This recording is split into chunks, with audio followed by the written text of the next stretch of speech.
சீரியல்களின் full எபிசோடுகளை Sun டிவியில் ஒளிபரப்பான உடனே எக்ஸ்க்ளூசிவாக சன் நெக்ஸ்டில் மட்டும் ஃப்ரீயா பாருங்கள். ஒசுறு இருக்குல்ல, என் தங்கச்சி தானே எனக்கு ஒசுறு. அது இருக்கும்போது வேற எனக்கு என்னண்ணே, அது எனக்கு அது சந்தோஷமா தான் போகுதுண்ணே. ஆளை ஒருத்தருங்க அவன் என்ன பார்த்துப்பானே. என்னென்ன யோசிக்கிறீங்க அண்ணா? என்னோட இடத்த வாங்குறதுல உங்களுக்கு ஏதாவது பிரச்சனைங்களா? இல்லை ஒரு பிரச்சனையும் உங்களுக்கு வராதுன்னு நீங்கள் தைரியமாக வாங்கலாண்ணே. அதுக்கு இல்லைங்க சின்ராசு, உங்க நிலத்துல விளையிற வெள்ளாமைய சந்தைக்கு கொண்டு போய் காசாக்குறீங்களோ இல்லையோ, ஆனா கஷ்டம்னு வந்து நிக்கிற ஏழைங்களுக்கு அள்ளி அள்ளி கொடுத்தீங்க.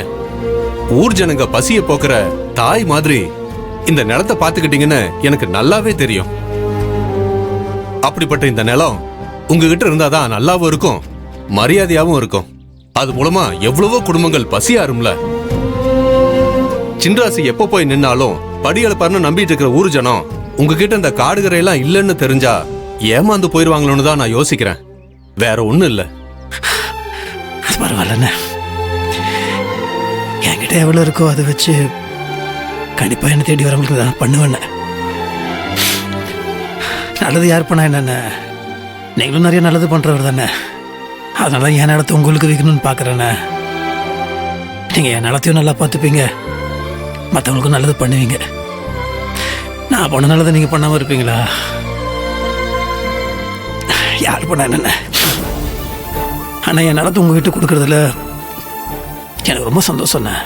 சரிங்க சின்ராசு, நீங்க தங்கச்சிக்காகத்தான் எல்லாத்தையும் விக்கிறேன்னு பாசத்தை காட்டி சொல்றப்போ என்னால மறுக்க முடியல. நிலத்தை நானே வாங்கிக்கிறேன். ஒரு நல்ல நாளா பார்த்து ரெஜிஸ்ட்ரேஷனை வச்சுக்கலாம். அது என்னைக்குன்னு நீங்களே கூட பார்த்து சொல்லுங்க சின்ராசு. ஐயா எடுத்துட்டு வா. சரிங்க ஐயா.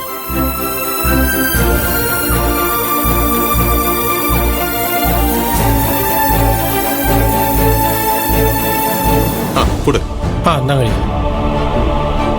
இந்தாங்க சின்ராசு, இதை அட்வான்ஸா வச்சுக்கோங்க. இந்தாங்க. ரொம்ப நன்றி. அப்ப நான் வரேன். சரிங்க சின்ராசு, வரேங்கண்ணே.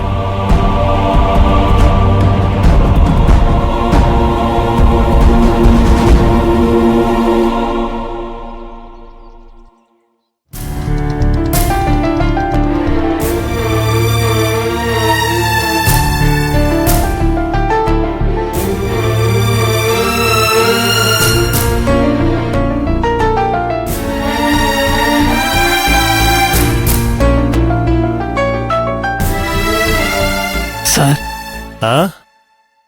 வாங்க சின்ராசு. வணக்கம். வணக்கம் சார். உட்காருங்க. தனலட்சுமி, என்னங்க? காஃபி எடுத்து வா. சார் வேணாம் சார், நான் இப்பதான் சாப்பிட்டேன். அப்படியா? கொஞ்சம் தண்ணி கொண்டு வா. சரிங்க. சொல்லுங்க, எப்படி இருக்கீங்க? நல்லா இருக்கு சார். உங்க தங்கச்சி எப்படி இருக்காங்க? இருக்காங்க சார். வணக்கம் சின்ராசு.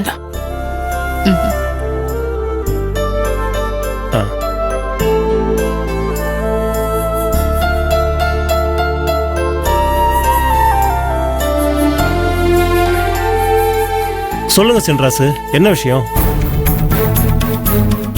சார், நான் உங்ககிட்ட ஒரு உதவி கேட்டு வந்திருக்கேன் சார். அப்படியா? யாருக்காச்சும் உதவி வேணும்னா சின்ராசு கிட்ட தான் போவாங்க. ஆனா சின்ராசு இப்ப என்கிட்ட உதவி கேக்குறீங்க, ஆச்சரியமா இருக்கு. என்ன வேணும்னு தயங்காம கேளுங்க சின்ராசு.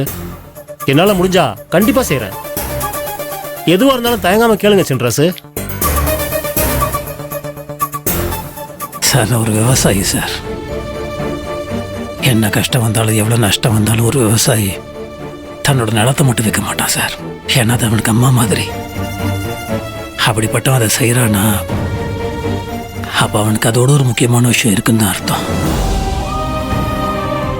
சார். ஒரு பொண்ணுக்கு கல்யாணம் ஆனதுக்கப்புறம் பிறந்த வீட்டை விட்டு புகுந்த வீட்டுக்குள்ள அவளோட வலது காலை எடுத்து வச்சு வந்ததுக்கப்புறம் அந்த வீடு நல்லா இருக்கணும், அவனால் அந்த குடும்பம் சந்தோஷமா இருக்கணும். ஆனால் அந்த புகுந்த வீடு அவளை விட்டு போயிடுச்சுன்னா அது அந்த பொண்ணுக்கு கெட்ட பேர் மட்டும் இல்லை சார், ரொம்ப கஷ்டத்தையும் கொடுத்துரும் சார். சில காரணங்கள்னால என் தங்கச்சி, என் மாப்பிள்ளை, என் அத்தை, என் மாமா